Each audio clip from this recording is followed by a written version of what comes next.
Y'all know what's going on. It's time for another episode of Doing Time with Joe. I'm your host, Joe Baker, and welcome to the show, y'all.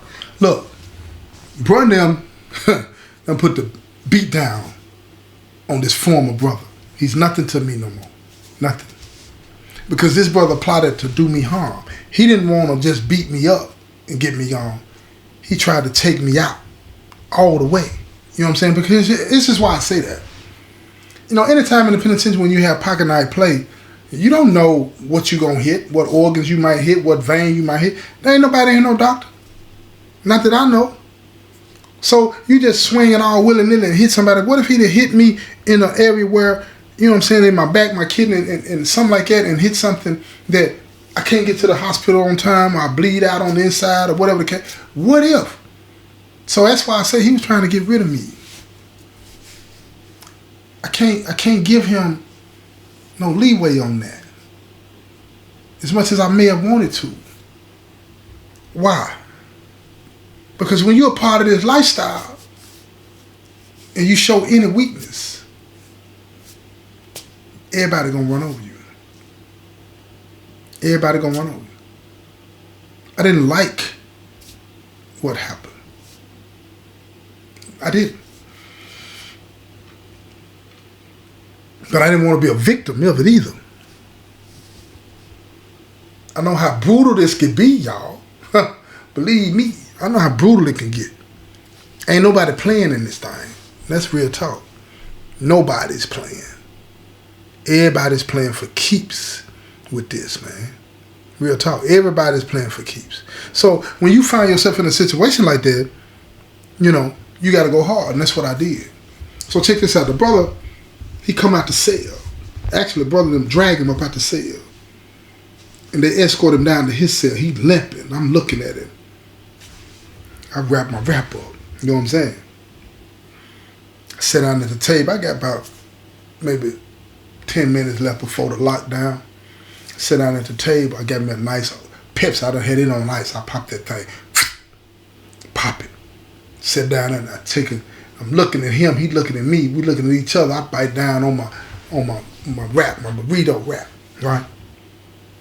With the cheese in that thing, the chili. I always put plenty of cheese in it, y'all. I take my nice sip of the Pepsi, and I'm looking at him. I'm looking at him, and I see real, genuine fear in his face. And he said, Joe T, I'm sorry, man. I said, sit down, man. He come down, he sat down in front of me. I said, what you sorry about? He said, man, I played that wrong, man. I said, you sorry how you played it, or you sorry about it? He said, you know what I mean? No, I don't. I said, tell me what you mean, bro. Because I don't understand nothing you just did. He said, man, you wouldn't break bread with us, man. You around here making all this money, this, and that. I said, I don't owe you nothing. I don't owe you nothing, man. You sitting there talking all this old crazy stuff about I'm making money. I'm making money because I put myself in a position like that. But I don't owe you nothing. Don't nobody on this 6 owe you nothing. Nobody. Get yours, man. Brothers break bread with you. You still want to be around here on that nonsense. Ain't nobody playing with you. Now listen. This brother younger than me. A lot younger than me. He look at me. I mean, when I say they done beat him, his head is swelling up in front of me. It's swelling up as I'm looking at him, man. He looking at me, tears rolling. He said, Joe T, please give me another chance. He begging me for his life, y'all. Please give me another chance. If I leave like this, I ain't gonna be able to go nowhere. That's the point. That is the point. You not being able to do nothing. Not with this. Not with this. He said, Joe D, please give me another chance. I looked at bro. That's what you want to do, man. Now, it turns out that both of them from the same hometown. And bro was like, man, we done beat him up enough. You give him another chance, he might turn out to be something. And if he don't, then we do what we were going to do. I said, no. I said, this is what we going to do. We give him another chance, and if he don't turn out right, then we'll do to him what he was going to do to me. Bro looked at him. Then he looked at me. Right? Bro winked at me real quick. Now see, the brother can't see me because my back is to him. Right? Bro winked at me real quick. And I winked back at him. You know what I'm saying? And he said, look, go on to your room. Bro go to the room. He said, man, I'm still the folks. Bro, so we'll talk about that in the morning, man.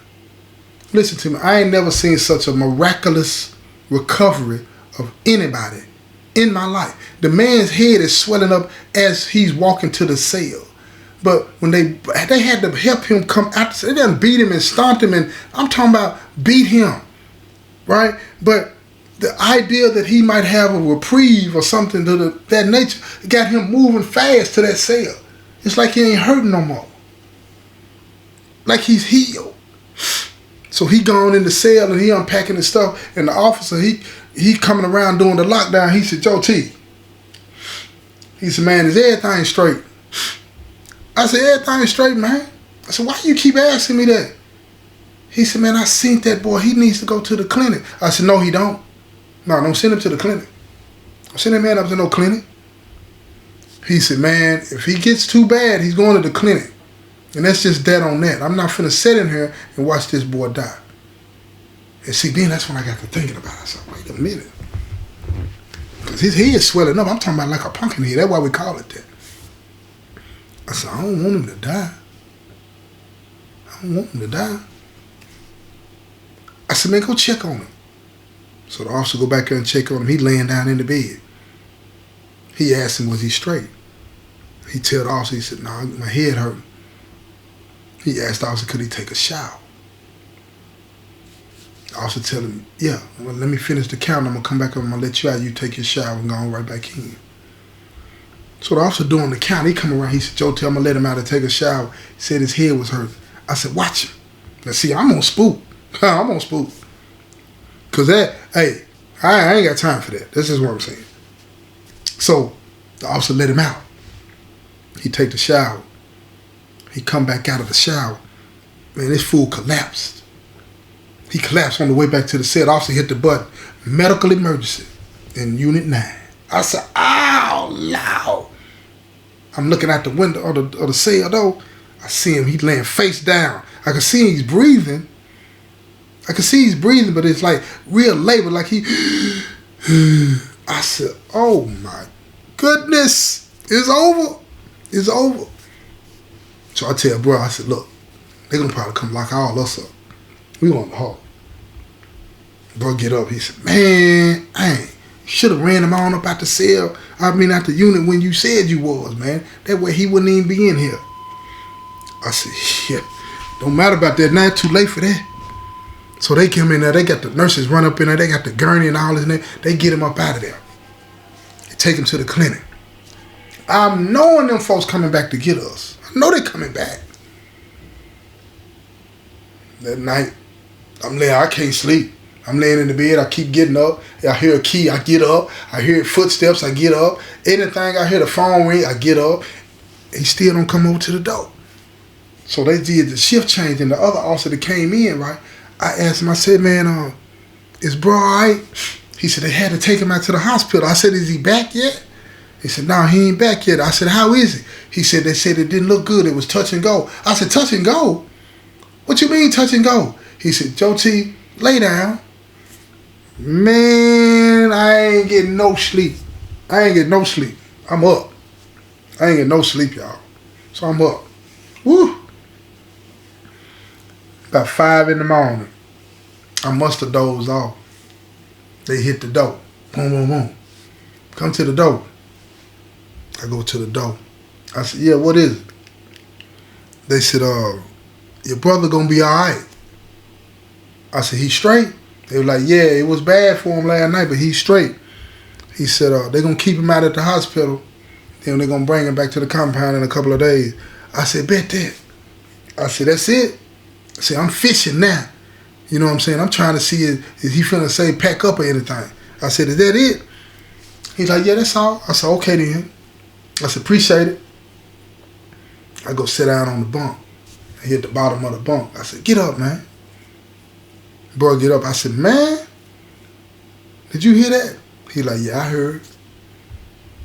I said, man, he ain't said nothing. He ain't said nothing. 6 o'clock come around, they finish the count, we come back out. I'm talking to bro and them. I said, man, he ain't said nothing yet. He said, what you want to do? I said, no, all we can do is wait now. Wait to see what happens. I said, okay. I tell him, okay, look, we're going to have to chill for a minute. Now, my dude that's getting the dope from me, I'm still feeding him, right?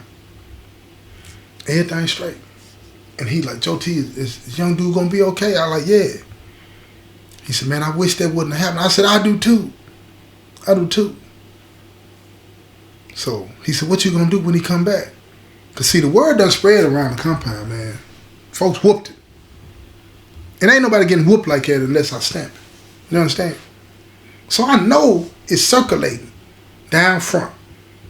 I come out, I see them. I see IA, they watching me. They looking. See, they real cautious on stuff like that. When they come at you, they want to come with full force, get you right and get you gone. They don't want to get you and you go back for something like that. They don't want to get you, then you get out of it because that'll make people think you untouchable, right? So when they come get you, they want all the good evidence, right?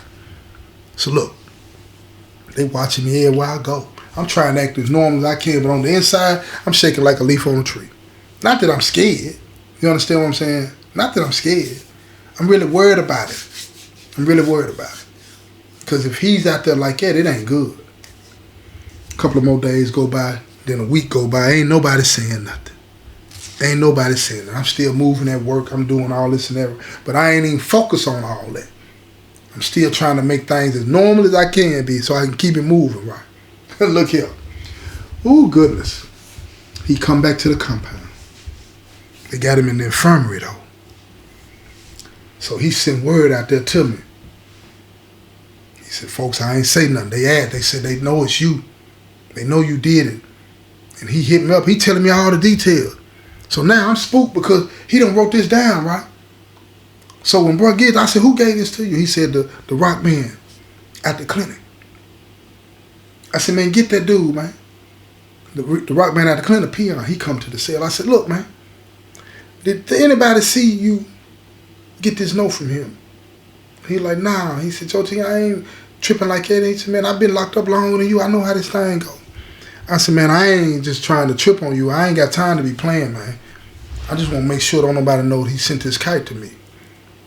He like, nah, don't nobody know, man. Don't nobody know. I wouldn't do that anyway. I ain't the police, man. I said, bet that, man. So he get on down. So I'm sitting down, me and my COS, we talking, right? And I'm like, man, what you want to do when he get out? My COS said, depends on what he do while he back there. You said you're going to give him another chance. If he don't say nothing, man, we got to give him another shot. I said, bet that. Man, about 2-3 more weeks go by. I look here. Everything looking normal, but it wasn't on the inside. Not for me. We still doing what we do. We still getting money. We all this and that, right? Huh. He coming up out the hole. He still got bandages on, y'all, after all that time. He come out the hole. They put him back in the unit. But them done fixed him a meal and everything, man. Went down there because he ain't been eating good over in the hole. In the infirmary part of the hole, anyway. They go back there, they talking to him. He said, man, I want to talk to Joe T. My COS telling me, said, man, not right now. And them dudes said, man, tell Joe T, man, I ain't say nothing, man. He said, I'm true to this, man. My COS looked at him. He said, you true to this now, huh? He was like, I mean that, man. I know what I did was wrong. Man, listen to me. I want y'all to hear this. My COS came back and told me that. I said, go get it. Go get it. He brought the young dude to me. We sitting there talking. I said, man, here's my issue. Here's my issue, man. I'm going to give you another shot.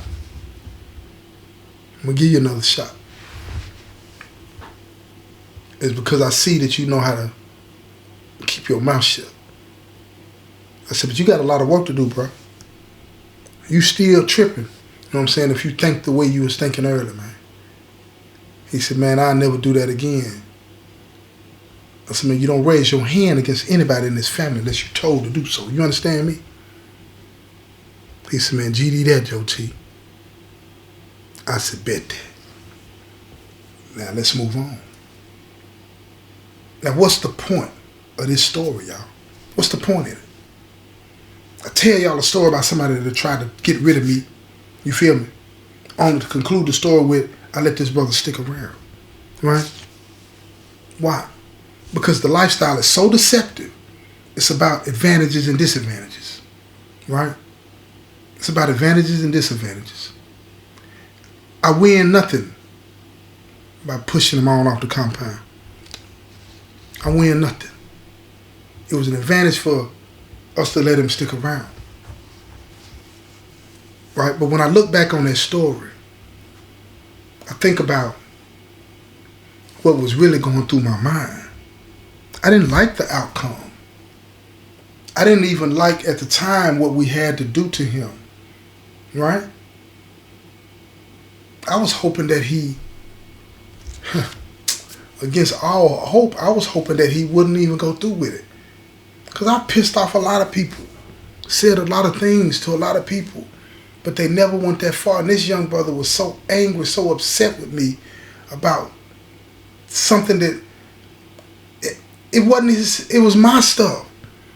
But he felt like I owed him something. He felt like the organization owed him something. He felt like he could do whatever he wanted to do. That's the part of this lifestyle that a lot of y'all don't get. You can get caught up into thinking that it's one thing when it's not. It's not what you think. It'll have you twisted up, thinking you can do anything to anybody at any time, and that's just not the truth. The truth is to live this lifestyle, you're going to have to show a side of yourself that's not pretty. You're going to have to put yourself in a situation where somebody's going to get hurt. Yeah, this brother learned a lesson. He learned a lesson. But look what it took. He almost lost his life, and I could have very easily lost mine. It shouldn't have to be that way for us to learn the value in each other. It just shouldn't be. It shouldn't be like that. I'm big boying on it. I'm sitting at the table eating while he crying in front of me, begging me to give him another chance. What is that? What is that? It's crazy. The lifestyle will make an evil come out of you that will make you unrecognizable to even your mother. Listen to me when I say it. It'll make you unrecognizable to even your mother. The lifestyle creates monsters. And if you're not a monster, right? If you don't want to be a monster, rather, don't do this. Don't live this. Remember that. This has been another episode of Doing Time with Joe. I'm your host, Joe Baker, and I say peace, y'all.